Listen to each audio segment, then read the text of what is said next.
Good morning mga kababayan. Welcome to BMS TV. Nandito po tayo ngayon sa Crocodile Park dito sa Maa. At ating panuorin yung mga programa dito sa Crocodile Park. Malapit na silang mag-umpisa, so let's go.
and Bureau of Animal Industry now. As a way of saying thank you for being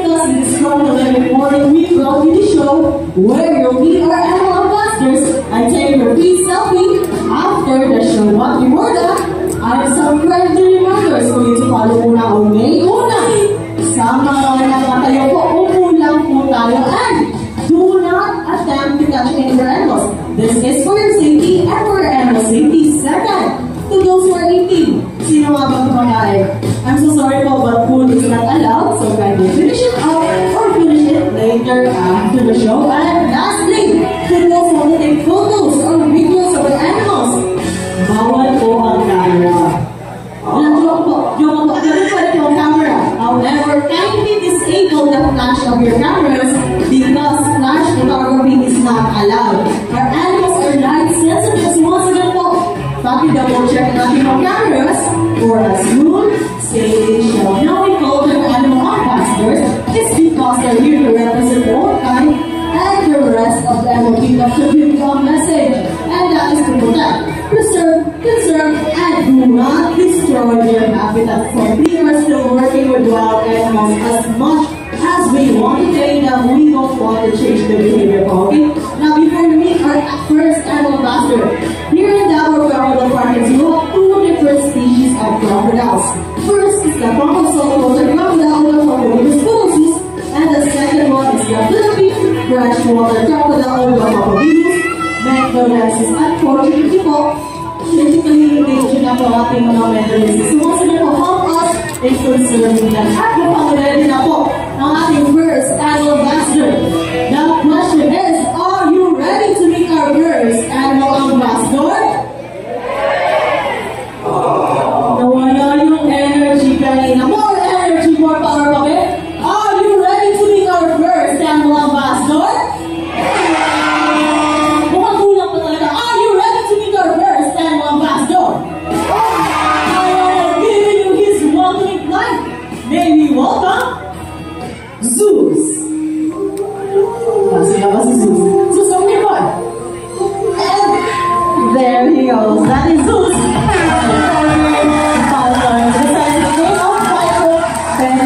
Now we know that fairy pythons are the renowned fastest animal in the whole world. Their high-speed dive can reach up to 240 miles per hour or 386 kilometers per hour. And did you know that they have highly developed vision? Their eyesight are 8 times much better than humans, meaning they can spot the prey at a distance of 1 mile or 1.6 kilometers away. That's how far they can see from. Now they have a scientific name of Falcon Perihelos, which came from the Latin word, meaning wonder or pilgrims, which represents the wide range distribution and migratory nature. However, they return to the same nest to lay their eggs and raise their chicks. So by the way, if you notice po, Zeus here is a small raptor or maliit na ibon ako si Zeus. Now, this morning, we will be calling his bigger cousin. May we welcome Lakas.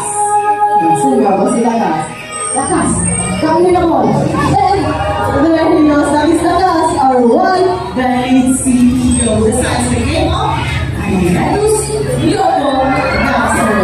Leopoldgaster meaning that's why they are called the white-bellied sea eagles. The white-bellied sea eagles can be found in Australia, India, and also here in the Philippines. The white-bellied sea eagles are the second largest eagle here in the Philippines. When they reach the outside, their wingspan can reach up to 2.2 meters or 7.2 feet or kasi tawag na po ni LeBron James. Now, a quick quiz for all of you. A quick quiz, okay? Ano ang pinakamalaking agla here in the Philippines?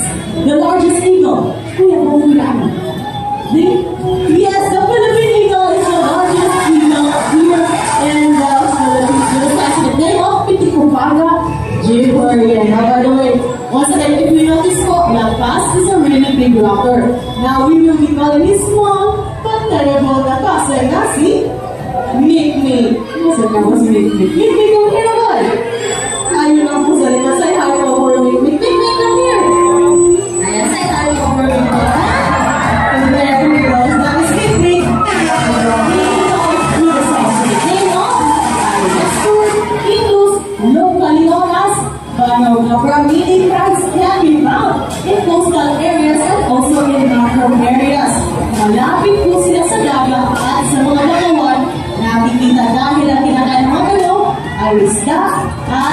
Now, did you know that Brahminians practice food parasitism? Food parasitism is stealing of foods for other animals. Nakuha mo sila ng pagkain from other animals. By the way, unfortunately for Brahminians, certain eagles and grass owls are commonly turned over or rescued from here in our Buffalo Park because a lot of people just harm them just for fun. So if you know someone who does harm any animals, please call your local authorities, that is the DNR, your government, and also your police station, because all of our animals are protected by our law. Yes, so protektado na ating batas ang lahat ng buhay nila. By the way, Mikmik the Brahminican, Lakas the white-bellied seagull, and Zeus the furry falcon are raptors. Raptors came from the keyword rapir, meaning to seize or to drag away. So if you notice po, three kuya here are wearing protective gloves because all raptors have sharp and powerful talons the size of a white-bellied seagull, and a flipping eagle can crush a skull of a monkey.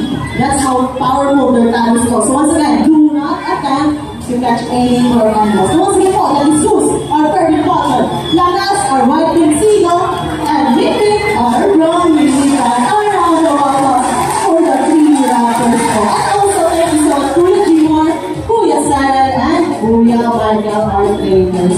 Now, for our next animal ambassador, tinatawag po sila the alert dogs of the rainforest. Now, may we welcome Mr. Bill. Asa tawag? And there goes down this president of the Philippines. Great powers of power, all this water, Nasi, JJ. That is JJ, that is Mr. Bill, our Philippine Great Hornbill, with a scientific name of Buceros mindanensis. Mindanensis meaning belonging to, therefore belonging to Mindanao. We're coming down here from the Cotabato and other parts of the Mindanao. So if you notice so, the reels are out there in El Matura. It comprises 30% of its body. Now this morning, magpapakita-kilas ang ating damang galaw. But before that, I have a job for you to follow muna, okay? At the count of 3, you need to shout fly. Shout fly, okay? Dahil magpapakita-kita sa ating mga kalaw. Na-practice muna. 1, 2, 3, and... Kulang talaga yung energy. More energy, more power, okay? 1, 2, 3, and... When you take that energy, Kuya Lester, ready na? Kuya Richie, ready na? Now prepare your cameras dahil mabilis na po ito. At the count of 3, 1, 2, 3, and...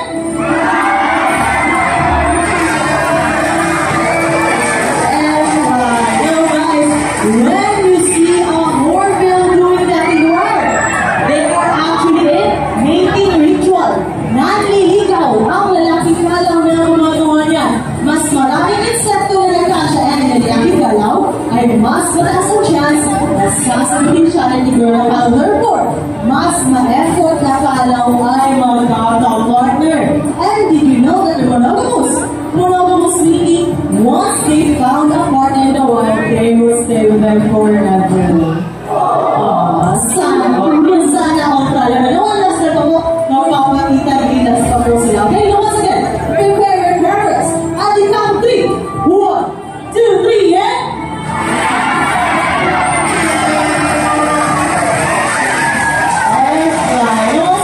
That is Mr. Bill and that is JJ, our Philippine Great Hornbills, are also known as the alert dogs of the rainforest because they make noise every morning, noon, and afternoon. Once again po, give it up for our channel. A round of applause po. And thank you so much, Kuya Dexter and Kuya Richie. By the way, in the Philippines, we have 11 endemic hornbills, meaning dito na po sa Pilipinas nakikita. However, out of 11, 3 are critically endangered due to habitat loss and illegal trading. So once again po, if you know someone who does illegal trading, please call your local authorities po, okay? And thank you so much, Mr. Bell and JJ. Now, for our next animal ambassador, makulay ito. At galing na po ito ng Brazil, particularly ng Amazon forest. Now, may we call on Bora. Nasa naman. And tayo. That is Baron or Blue and Gold. Ako, may pakain ba yung Edson? May pakain na. Okay, so mga kilos, lapit na po tayo. Bibigyan po kayo ni Kuya Edson ng sunflower seeds. By the way, limited na po ito, okay? Limited na po sa sunflower seeds. And so mga kilos, lapit na tayo ng Kuya Edson. Now, so kung hindi po mabigyan, later after show, you'll be having your time with your animal and blasters. So, ayan, hinahinay lang mo tayo, okay? Huwag mo tayo magkulatan. Ay, okay na, makakapusunan si Para. Mga sige po, later after the show, you'll be having your time with your animal and blasters. Okay? Mga sige, that is for our blue and gold. We'll go with the sunset name of Ada Rona, meaning genius. Now we're up here as an intelligence like a 4-year-old child. So mga talino lang po sila ng 4 na taong gulang na bata. Now like most other parrots, they have a zygodactyl feet. What is zygodactyl feet nga ba? Ipapakita nyo practicing ang Filipino book record. Ayun, tada! Naboy, saya and show us the zygodactyl feet. Ayan, that is their zygodactyl feet action. So those facing forward, not to facing backwards. That's why they are able to grab any items there. Thank you so much, bro. At dahil good boys, bro, may pa-api siya kabuyan sa api here. Hi-bye! Bye-bye! And there you go. So, by sweet boy po ito si Bora. May practice po siya kabuyan sa. Now, Bora, kiss Kuya Edson now. Now, Bora, kiss Kuya Edson. Kiss, kiss. One last time, Kuya Edson. Kiss, kiss. Now, by the way, Bora is also an Echo warrior. Sino nga ba sa inyo ang nag-segregate ng galang basura? Who segregates the waste? Malata sa di malata, nabubulot sa di nabubulot. Biodegrade mo yun? Wala talaga. Okay, now this morning po, tuturuan mo tayo ni Barack how to segregate our waste because he will segregate his own waste po. Ayan, ano na dyan po yan? Ayan, that is non-biodegradable. And ayan, pag-check mo na ba? Pag-check mo, gumagana ba? Pag-check, gumagana. And lastly, biodegradable. And once again, check, gani, Barack. Gani na po yan. At ikaw, okay, pa mo na masura. 1, 2, 3, and go! Ang kinuha ko lang ang piece of plastic. Saan ilalagay plastic? There is non-biodegradable. Okay, mga tawag. A piece of leaf. Dahon. Saan ilalagay dahon? Ayaw, there is non-biodegradable. Okay, mga tawag. Ayun, another piece of leaf. Dahon. Saan ilalagay dahon? Okay, one last basura. Plastic. Saan ilalagay plastic? Ayun, saan ilalagay plastic? Saan ilalagay? Plastic. And thank you so much, bro, for showing us how to segregate our waste. And lastly, thank you so much, bro. Once again, thank you so much, bro. Okay, once again, that is bro. Our blue and gold na recite the name of Ada Larna. At dahil galing pa po ng Brazil si Bro, he will be saying goodbye na po this morning po, okay? Na mga kilos na si goodbye na po for Bro. Bye-bye, Bro. Ayun, bye-bye, Bro. Ayun, bye-bye. Ayun, bye-bye. Saan ito? Gusto pa daw niya mag-say, bye-bye. Saan ito? Ayun, ayun lang. Bye-bye. No work, hindi po kayo like another animal blasters. Ayun, once again po, that is Bro. Our blue and gold na po. May Kuya Edson. Nagpapay blue and gold na po sa the 4th largest composite tower. First is the blue Ayaset Makoade. Thank you so much, Bro. Now, for our next animal ambassador, who not the waste for your transportation. Once again po, that is Jumbo Arambero. Now, in the Philippines, we also have a cockatoo, and that is the Philippine cockatoo or the red-vented cockatoo, locally known as Katala. Unfortunately po, Katalas are critically endangered. Once again po, due to habitat loss and illegal trading. So once again, if you know someone who does illegal trading, please call your local authorities because we also want our future generations to see our wild animals that we before, okay? And thank you so much. Ayun, for our next monkey. Now, may I direct your attention to your left side and then welcome Teddy. Go Richard. And that is Teddy. There, he has a face like a cat, a body like a bear, and a tail like a monkey. Now, once again, that is Teddy, our Palawan. They are the scientific name of Arctictis Binturong, locally known as Binturong po. Now, they are endemic po here in the Philippines. Once again, dito lang po sila sa Pilipinas. Nakikita specifically po sa Palawan. That's their name, the Palawan Bearcats. Now, did you know that their tail acts like a prehensile tail or pit lid? At ipapakita yan ni Teddy this morning. Ayan. Now, Teddy, can you please show us your prehensile tail lid? There you go. They actually do that in the wild to get some fruits hanging from a branch. And did you know that the favorite fruit of Palawan Bearcats is rambutan and also durian? Diba sila? Thank you so much, Teddy. Now, Teddy has an older brother.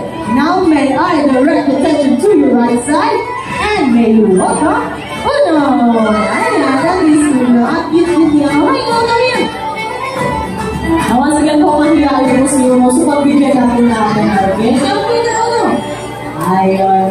Now, once again po, we are still working with wild animals as much as we want to take them. We don't want to change their behavior.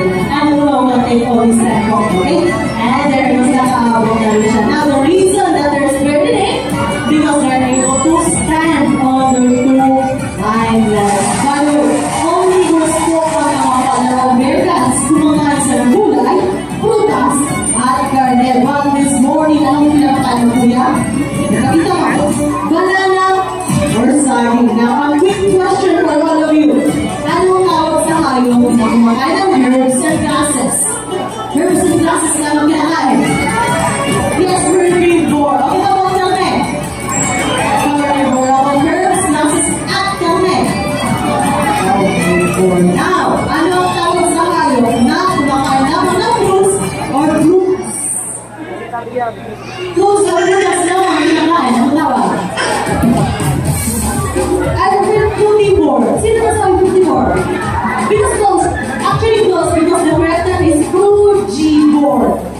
Frugivore po ang tawag sa mga hayop na kumakain naman ng fruits or prutas. Frugivore po. Ayun, fruit na dati frugivore. Almost.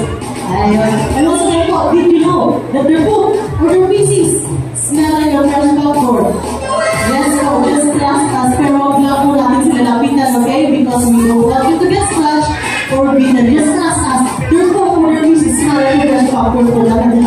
And instead we go home na muna mo. Ayun, ako yung last minute. Bye-bye, Teddy. And bye-bye, Luna. And once again po, their favorite food is rambutan and durian. Bye-bye, Luna. Time to go home na ba? And okay na kuya. Now, for our last animal ambassador, ito kayo kaibigan. Siya po yung fan favorite. Now, we welcome Pongo and Salsa. Okay, now once again po, we are still working with wild animals. As much as we want to train them, we don't want to change the behavior. At naman sa likod sila Bonbon or si Salsa. Nandito na naman sila sa arena. They are playing hide and seek po. Tago-tagoan.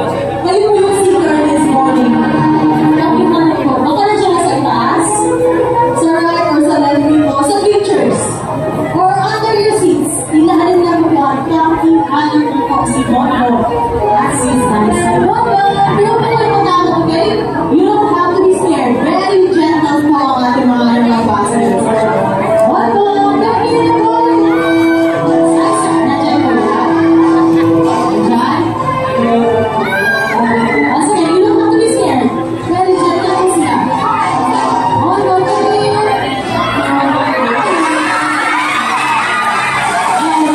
What?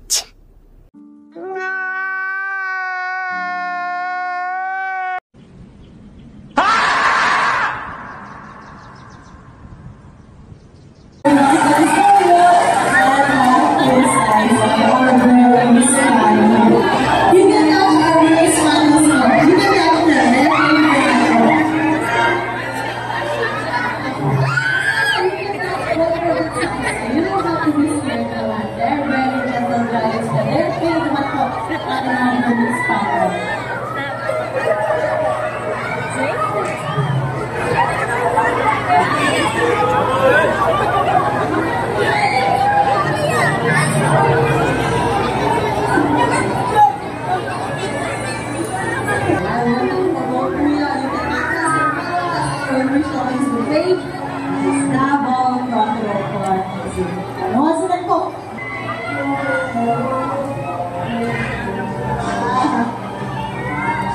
Yung katabi ni Sir sa si Mama Kawai, na may ano yan, jacket, na may cardigan. Yes, Mama! Ayun, kasi na pala sa kabila. Kami mo ba?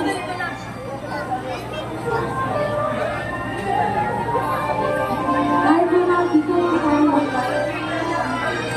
so mga hindi po napili, once again, later after the show, you'll be having a time and mga classes. Dito po kayo. Okay, now before,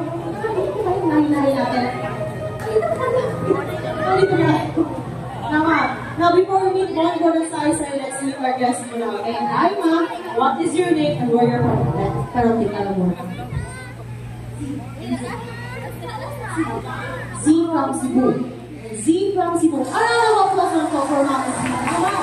What is your name and where you're from? Ano po? From Long Level School.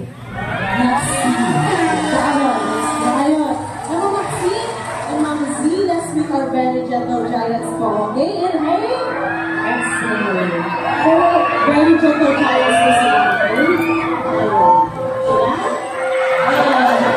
So, is Carbon, and this is Cesar, our Burmese python, criticized with Greyhound, python, TV titles. Did you know that they are one of the largest species of snakes in the entire world? They can live up to 90 feet long. And 20 feet long and 90 feet long. Ganito po tayo. Amazing. Let me hold the head na po. Naman, kasi Filipinas, sama na. Ayun, sinanda dito sa kasi. Ano kasi? Dito tayo. Excited po tayo. Sino po yung kasama natin? Yung warrior po? Sino po kasama natin? Maxi? Sino po kasama natin? Family! Family! Welcome to everyone! I'll take a picture and video po from Maxi. Napang 5 days on Facebook na rin. Now you see guys, very gentle giants sa ating mga Burmese python dahil trained naman po sila. However, if you see any snakes inside your homes, please do not touch any snakes found in your home, especially kung hindi nyo po alam kung anong uri ng ahas ang nakita nyo po. Once again, do not touch any snakes found in your home. Call your local authorities immediately. Ayan. May pang-fighting na sa may pang-Facebook na. Meron na. Ayun. Mag-yes, kaya dito na si Mama Maxi. Ayun, and there she goes. Once again, palakpakan po for her. Let's go.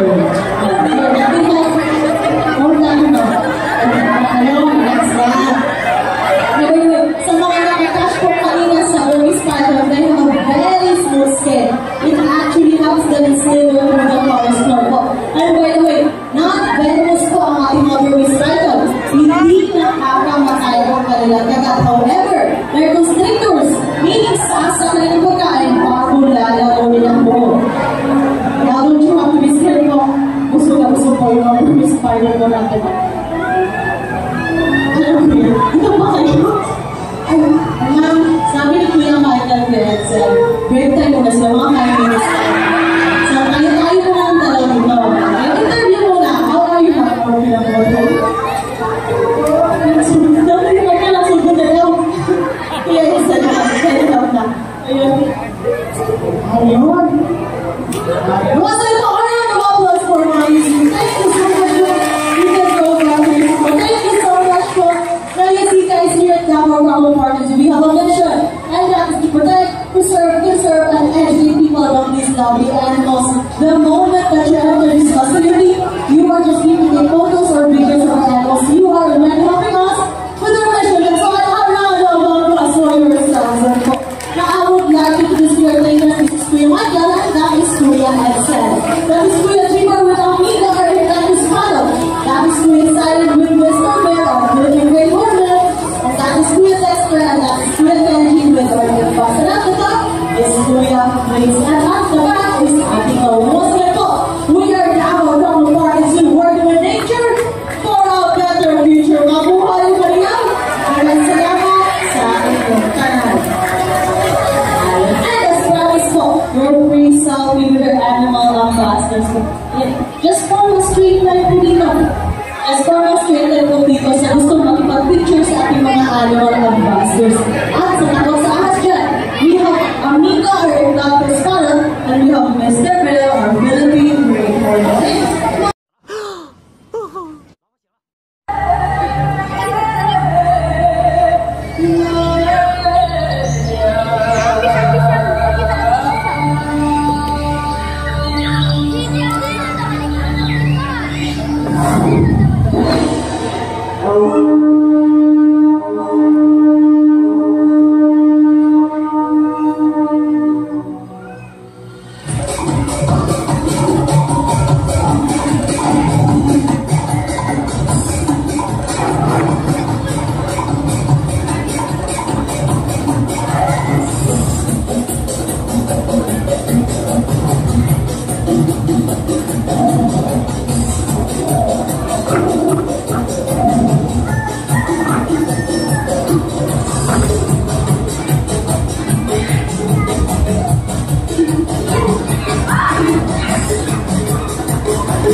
Bye.